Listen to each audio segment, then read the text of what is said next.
India is gearing up for the G20 summit. It is in September. World leaders will be in New Delhi. The G20, or the Group of 20, is a crucial forum for India, a place to establish itself as the leader of the global south. And India's presidency has immense potential, the unique chance to give a voice to the developing world.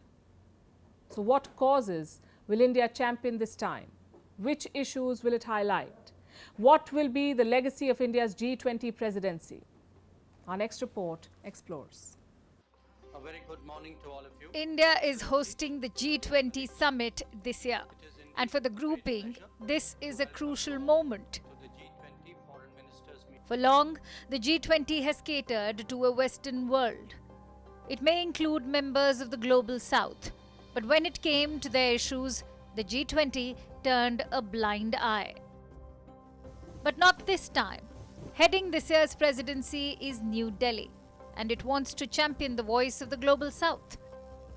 India wants G20 nations to rise above differences. It wants them to address global challenges. The likes of climate change, cybersecurity, and water scarcity. It wants the group to use its collective expertise to ensure a prosperous future for all.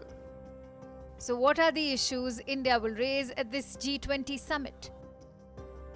First, debt relief for developing nations. During the Cold War, the global south was vulnerable.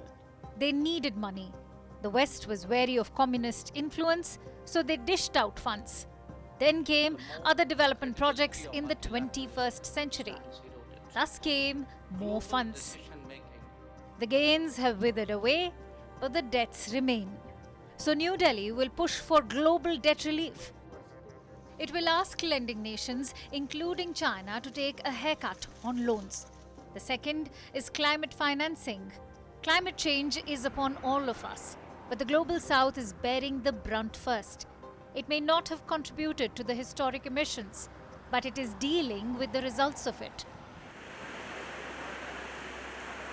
There are extreme floods, heat waves, and cyclones. So India wants to push for more climate financing, more money from developed economies. They pledged $100 billion before, but that's not enough. The global south needs more. And the third is managing the G20's credibility. It is the premier forum for international economic cooperation. But there are internal battles and a lack of focus, issues that are hampering its credibility and thus its effectiveness. But with three emerging economies holding back-to-back presidencies, the G20 has a unique opportunity. Address historic inequalities, manage the internal rifts, and champion the voice of the global south. India plans to do all of this come September.